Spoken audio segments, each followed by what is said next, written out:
Hello everybody, welcome back to the channel. Many people across Britain are still reacting to the CCTV footage relating to the death of Henry Noakes that was released publicly. The footage has sparked strong emotions, and first and foremost, my thoughts remain with Henry's family and loved ones during what must be an incredibly difficult time.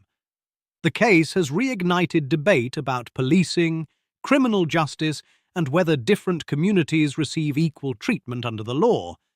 These are discussions that have been taking place in the UK for many years, and people across the political spectrum often have very different views on the issue.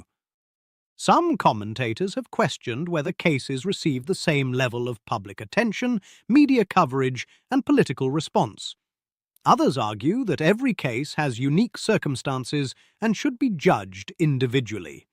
Regardless of where you stand, many people are asking whether there is consistency in how serious incidents are discussed and addressed. We're now seeing politicians and public figures comment on the case, but many people feel that broader conversations about public safety, justice, and trust in institutions need to continue. Tommy Robinson has also shared his reaction, and I want to take a look at some of what he had to say. Before we do, please hit the like button and subscribe to the channel if you'd like to see more content. Like many people, I was shocked and saddened after watching the footage. It's a tragic situation, and it's understandable why emotions are running high. Let's take a look at the comments and reactions surrounding the case. It took 2 minutes to go onto Hampshire Police's website, yeah?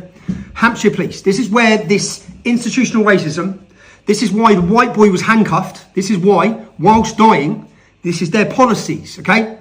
The murder of George Floyd by serving police officers in the USA was a pivotal moment for policing in the UK. How the fuck was it a pivotal moment?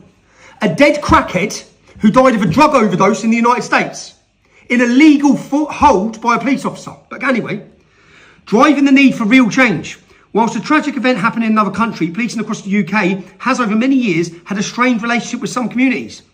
Nationally, the Police Race Action Plan, which is where this problem comes from, was created to address the racial disparities and distrust associated with police, in particular for those in minority communities. We will pursue offenders and deal with offences that cause the most harm to our ethnic minorities. Not the most harm to the public, the most harm to our ethnic minorities. Address disproportionate victimisation. Make sure that staff and officers are trained to recognise and deal with crimes that impact most of our ethnic minorities. Do you know who the biggest impact is against? It's us. How many ethnic minority girls run into the country to the other? I'll tell you how many, not fucking many. It was all young white English girls, right? And you didn't charge any one of those people who calling them dirty little white bitches with a hate crime. Why was this Sikh man not charged with a hate crime? He made it about race when he rang the police and said white boy, and he accused him of racism. So it was a racial murder. That's what this was. He was racially targeted by that man, and he was murdered, and your police officer's done nothing because he was white. Because you were so scared of this. So the officer who handcuffed him, the officer ignored his plea after plea after plea for an ambulance. He's been stabbed. They fucking ignored him. Would they have ignored him if he was non-white? You bet your life they wouldn't have, because their training wouldn't have allowed them to.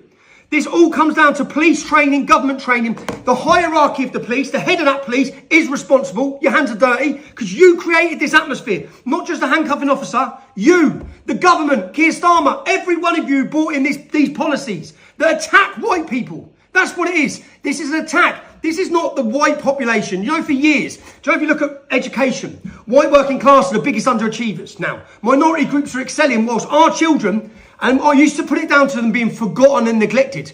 We're not forgotten and neglected. We're targeted. Targeted by every government institution with hate against us. An unfair system has been created. An unfair system of funding, an unfair system of love, care, of everything. And it's against white people. And that is why Henry Noakes is dead, because he was white. So from when he was stabbed to when they actually got the ambulance, an hour against all of his pleas, an hour. You murdered him.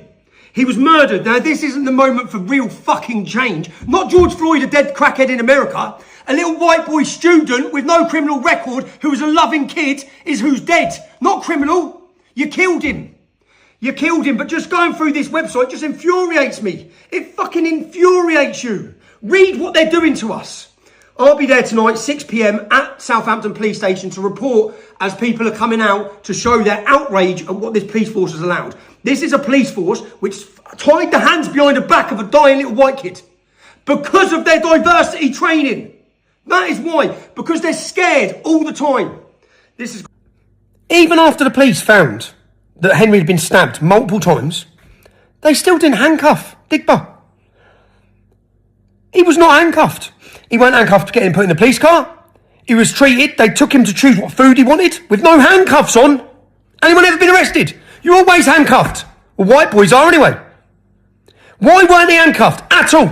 Why was the dying white kid handcuffed behind his back? Arms behind his back. He wasn't putting up a struggle at all. He was laying there trying to survive. Why was he handcuffed? Why wasn't Digba, once you found stab wounds in a young child, why wasn't he fucking handcuffed?